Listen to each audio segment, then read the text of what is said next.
ನೋಡಿ ಅದೇವ್ರೆ, ನನ್ನ ಕೈಯಲ್ಲಿ ನಿಮ್ಮ ತಾಯಿ ಸ್ಥಾನನ ತುಂಬಕ್ಕಾಗುತ್ತೋ ಇಲ್ವೋ ಗೊತ್ತಿಲ್ಲ ನನಗೆ. ಆದ್ರೆ ಜೀವನ ಪೂರ್ತಿ ನಾನೊಬ್ಬ ಒಳ್ಳೆ ಫ್ರೆಂಡ್ ಆಗಿರ್ತೀನಿ. ನೀವು ನನ್ನ ಹತ್ರ ಏನ್ ಬೇಕಾದ್ರೂ ಹೇಳ್ಕೋಬಹುದು.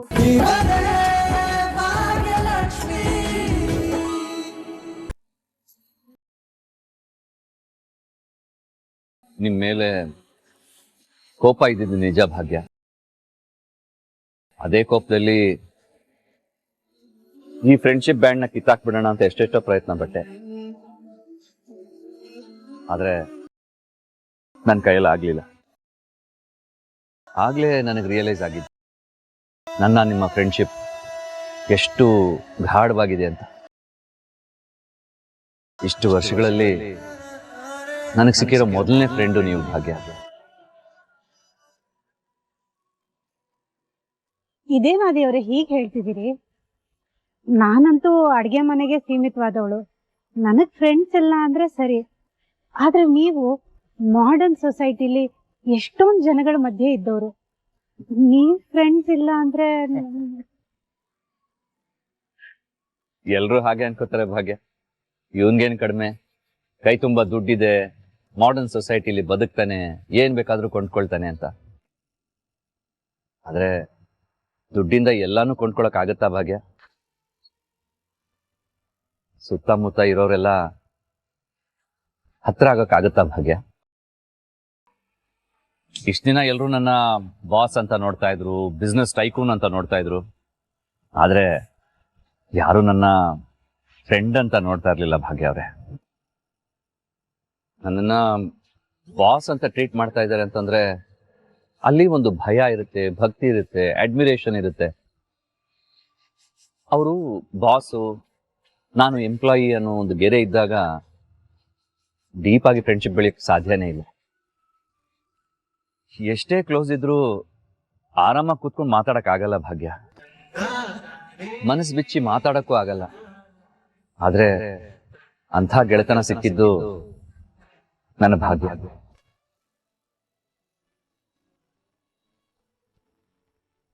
ನನ್ನನ್ನ ಒಬ್ಬ ಬಿಸ್ನೆಸ್ ಮೆನ್ ಆಗಿ ನೋಡ್ದೆ, ಬಾಸ್ ಆಗಿ ನೋಡ್ದೆ, ಬರೀ ಫ್ರೆಂಡ್ ಆಗಿ ನೋಡಿದ್ದು ನೀವೊಬ್ರೇ ಭಾಗ್ಯ.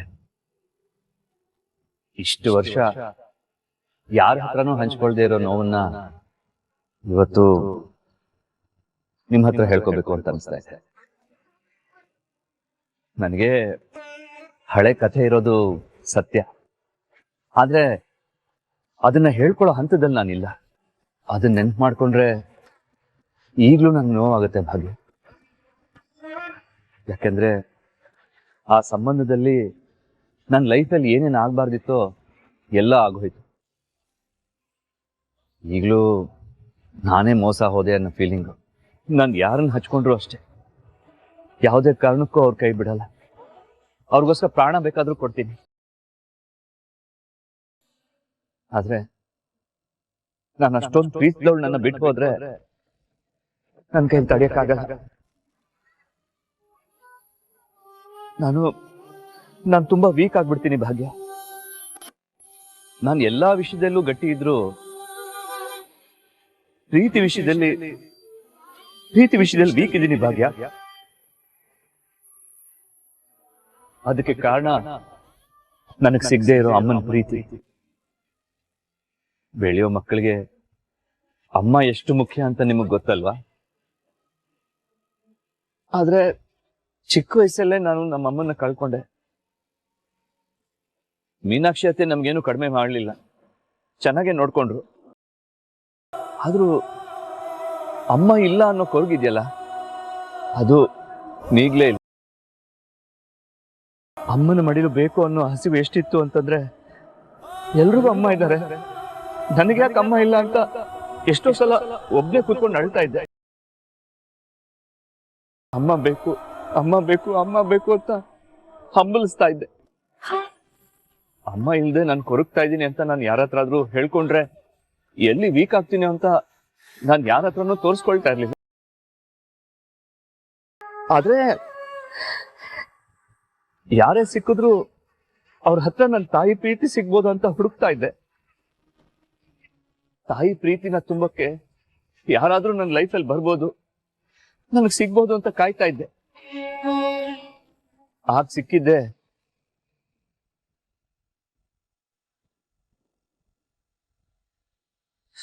ಸುರಭಿ.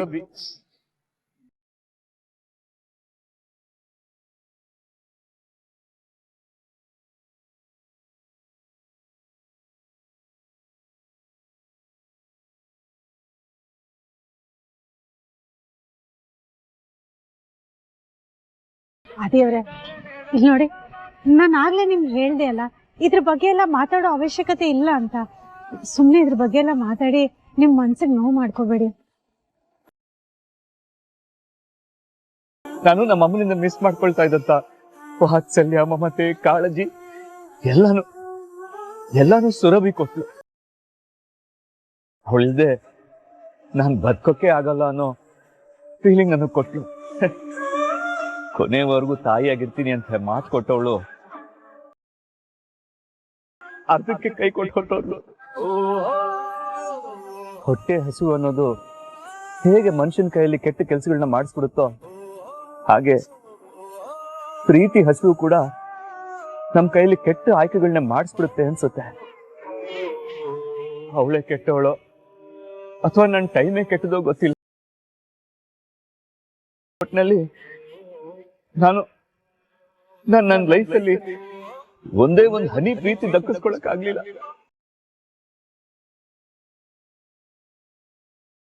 ಈ ವಿಷಯದಲ್ಲಿ ನಾನು ತುಂಬಾ ಬಡವ ಭಾಗ್ಯ. ಅವಳಿದ್ದಾಗ ನನ್ಗೆಲ್ಲ ಅವಳೇ ಆಗಿದ್ಲು. ಅವಳು ಹೋದ್ಮೇಲೆ ಎಲ್ರು ಇದ್ರು, ನಾನು ಅನಾಥ ಅನ್ನೋ ಭಾವ ನನ್ನಲ್ಲಿ ಶುರು ಆಯ್ತು. ಅವಳು ನನ್ನ ಜೊತೆ ಇರೋವಾಗ ನನ್ನ ಜೀವನ ತುಂಬಾ ಚೆನ್ನಾಗಿತ್ತು. ಲೈಫಲ್ಲಿ ಖುಷಿ, ನೆಮ್ಮದಿ, ಪ್ರೀತಿಸೋ ಜೀವ ಎಲ್ಲ ಇದೆ, ನನ್ಗೆ ಇನ್ನೇನು ಬೇಡ ಅನ್ನೋ ಭಾವ ಬಂದಿತ್ತು. ನಾನು ಈ ಸ್ಪೋರ್ಟ್ಸ್, ಗೇಮ್ಸ್, ಟ್ರಾವೆಲಿಂಗ್ ಎಲ್ಲದರಲ್ಲೂ ಆಕ್ಟಿವ್ ಆಗಿದೆ. ಆದ್ರೆ ಅವಳು ನನ್ನ ಬಿಟ್ಟು ಹೋದ್ಮೇಲೆ ಎಲ್ಲಾನು ನಿಲ್ಸ್ಬಿಟ್ಟೆ.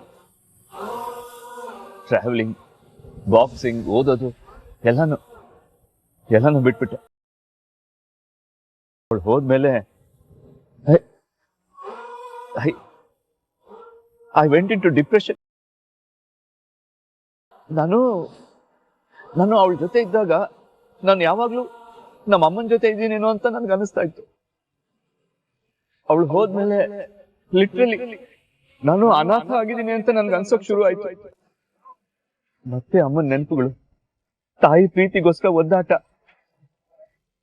ಎಲ್ಲ ಮತ್ತೆ ಶುರು ಆಯ್ತು.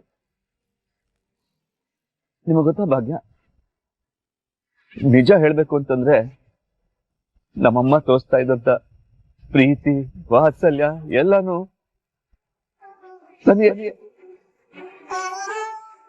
ನನ್ಗೆ ನಿಮ್ಮಿಂದ ಸಿಗ್ತಾ ಇದೆ.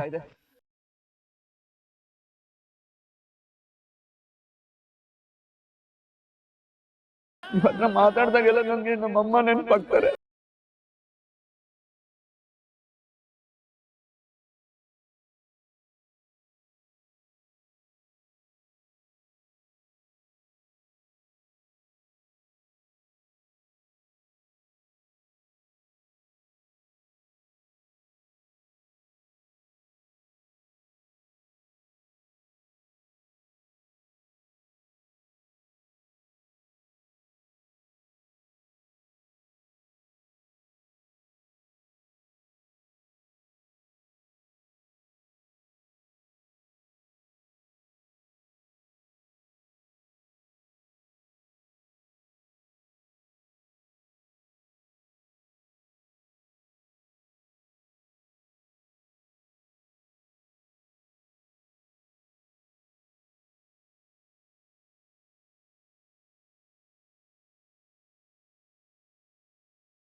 ನೋಡಿ ದೇವ್ರೆ, ನನ್ನ ಕೈಯಲ್ಲಿ ನಿಮ್ ತಾಯಿ ಸ್ಥಾನನ ತುಂಬಕ್ಕಾಗುತ್ತೋ ಇಲ್ವೋ ಗೊತ್ತಿಲ್ಲ ನನ್ಗೆ, ಆದ್ರೆ ಜೀವನ ಪೂರ್ತಿ ನಾನೊಬ್ಬ ಒಳ್ಳೆ ಫ್ರೆಂಡ್ ಆಗಿರ್ತೀನಿ. ನೀವ್ ನನ್ನ ಹತ್ರ ಏನ್ ಬೇಕಾದ್ರೂ ಹೇಳ್ಕೋಬಹುದು.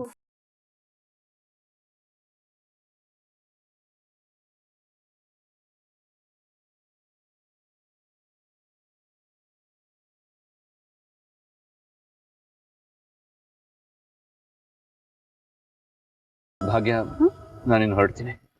ಆದಿಯವರೇ ಒಂದ್ ನಿಮಿಷ.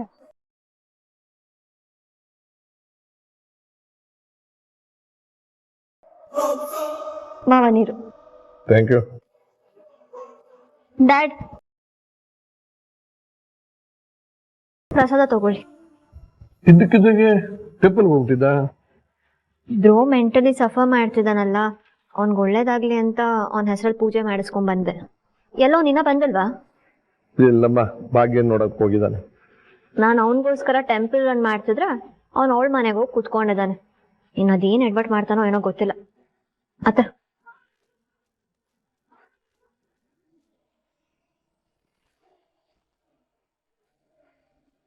ನಿಜವಾಗ್ಲೂ ಇವಳಿಗೆ ಒಬ್ರಿಗೆ ಒಳ್ಳೇದಾಗ್ಲಿ ಅಂತ ಬೇಡ್ಕೊಳ್ಳೋ ಅಷ್ಟು ಒಳ್ಳೆ ಬುದ್ಧಿ ಇದೆಯಾ, ಅಥವಾ ನಾಟಕ ಮಾಡ್ತಿದ್ದಾಳ?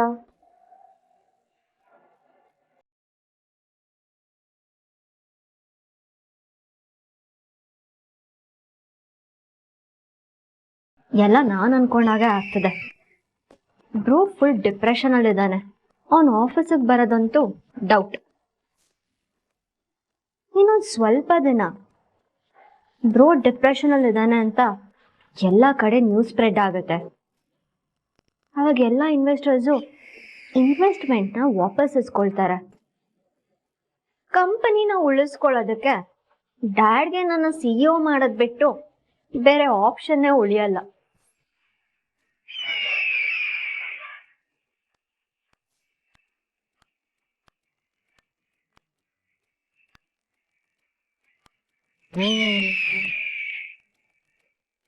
ವಾ, ನಿನ್ಗೆ ಕನ್ನಿಕಾ ಅಂತ ಹೆಸರಿಡ್ಬಾರ್ದಿತ್ತು ಕಣೆ, ವಿಷಕನ್ಯೆ ಅಂತ ಇಡ್ಬೇಕಿತ್ತು.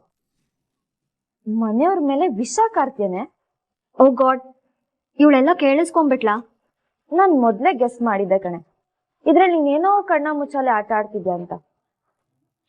ನೋಡು, ಕೊನೆಗೂ ನನ್ ಗೆಸ್ ನಿಜ ಆಯ್ತು. ಏಯ್, how dare you enter my room?